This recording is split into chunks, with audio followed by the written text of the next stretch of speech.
Whether it's a top film critic, another filmmaker, or just your mate Dave from down the pub, it can be hugely entertaining when someone explains to you why they had to walk out of a movie. Now, it could be because they absolutely just hated it, or because they found the content so disturbing that they simply couldn't stand to watch it all. But either way, it's always fascinating when a movie gains a reputation for causing people to just tap out of the theater. With that in mind then, I'm Josh from WhatCulture.com, and these are 7 sci-fi movies audiences walked out of. Number 7, Crimes of the Future. The latest effort from filmmaker David Cronenberg prompted mass walkouts at this year's Cannes Film Festival. The director, of course, is no stranger to controversial body horror movies, with a CV containing such films like Crash and The Fly, but even so, Crimes of the Future pushed things to a new extreme. Set in a dystopian future where humans are adapting to an increasingly synthetic reality, it sees a performance artist open up his body-altering operations as public performances,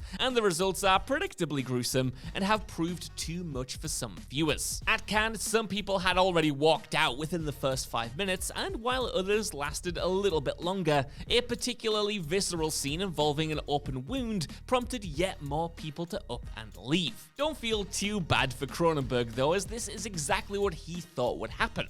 In fact, ahead of the premiere, he said, quote, "I'm sure that we will have walkouts within the first 5 minutes of the movie. I'm sure of that." Some people who have seen the film have said that they think the last 20 minutes will be very hard on people, and that there'll be a lot of walkouts. Some guy said that he almost had a panic attack, end quote. Besides, those who stuck it out to the end did seem to enjoy themselves eventually. The film received a standing ovation at Cannes, suggesting that the film might well be worth your time, but only if you have a strong enough stomach. Number 6, Under the Skin. Any fans of Scarlett Johansson excited to see her new sci-fi movie might have got a shock watching Under the Skin. The relatively low-budget indie flick is a world away from the broader sci-fi thrills of an Avengers movie and is much, much more twisted. The thing is, Under the Skin is indeed a daring film, but it's art house through and through. More about the thrill of watching ScarJo really go undercover on the streets of Glasgow, picking up real-life unsuspecting non-actors. And that is a fascinating premise, but the film's glacial pace, minimal naturalistic dialogue, inexperienced cast, and mixture of hidden camera scenes and more scripted moments proved too much of an ordeal for some viewers. The film might have suffered even more walkouts had it attracted more cinema goers to begin with though. Despite having a star lead, it was, for the most part, a critical darling but a commercial failure. It made several critics' end-of-year lists and won awards, but Jonathan Glazer's film barely made back half its budget at the box office. Number 5, Alien. Test audiences didn't so much walk as run from early screenings of this sci-fi horror classic. Alien would of course go on to spawn multiple sequels as well as novels, comic books, and video games, and it also won multiple awards at the time, including an Oscar for its special effects. But it's also notable for having one of the very best jump scares of all time. Of course, viewers at those early previews of Alien wouldn't have known that, and even if they had, it's doubtful that the knowledge would have kept them glued to their seats, as, after all, they weren't fleeing the theater out of disdain, but rather a genuine gut-wrenching fear. And who could blame them? Thanks to Ridley Scott's decision to keep the film's famous chestburster moments secret even from most of the actors in the scene, it made sure that everyone was affected by this insane jump scare. Hell, one of the film's editors, Terry Rawlings, was astounded by the audience reaction to an early screening in Dallas, saying on the exhaustive 2003 documentary The Beast Within: The Making of Alien, quote, "It was the most incredible preview I've ever been in. I mean, people were screaming and running out of the theater," end quote. Number 4, Cloverfield. This 2008 monster of a movie faced an uphill battle to live up to its viral marketing campaign. After getting secretly greenlit by Paramount Pictures and carefully kept under wraps even from movie news sites, Cloverfield garnered a huge buzz ahead of its release, primarily because nobody really knew what it was. Mysterious teaser trailers, plus the film's association with J.J. Abrams, had people flocking to theaters in droves. But while the hype managed to put bums in seats, seats, it spectacularly failed to keep them there. Now, that's not to say that Cloverfield was bad or anything. I mean, the film was broadly well regarded by critics and is still to this day a rollicking good time, but some audiences still found it impossible to sit through. And that's because the constant camera movement in this ambitious found footage creature feature was inducing bouts of motion sickness in moviegoers from the time. And no amount of positive reviews was going to stop some viewers from staggering, nauseated from their seats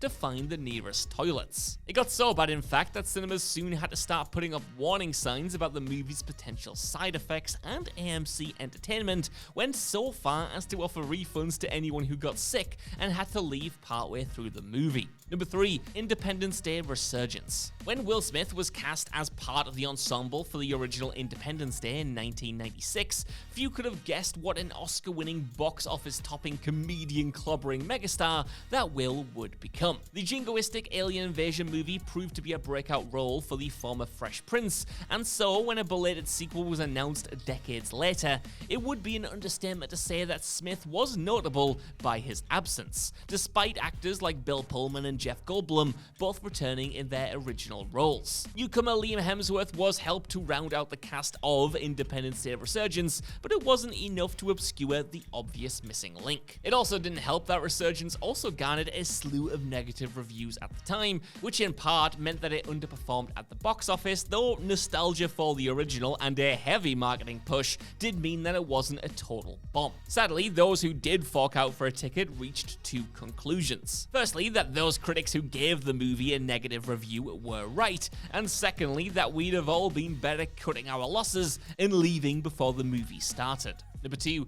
Tenet. The first half of Christopher Nolan's stylish spy thriller Tenet played out like he was auditioning to helm a future Bond movie. However, as the twisty time travel plot unfurled, many audience members were left completely baffled. While some cinephiles reveled in the film's complexity, others completely gave up trying to follow what the hell was going on and simply walked out. Now, this is nothing new for Nolan, with several of his movies proving divisive. While some moviegoers champion him as a purveyor of intelligent cinema, others are left cold by his more cerebral efforts. Interstellar, for instance, proved similarly divisive, as did perhaps his most celebrated picture, Inception. When it came to Tenet, though, things were admittedly pushed a little bit too far. While some fans happily sat through several screenings to fully wrap their heads around the twisted, timey-wimey shenanigans, not everyone could bring themselves to complete even a single viewing. Of course, there's nothing wrong with making something intelligent and ambitious,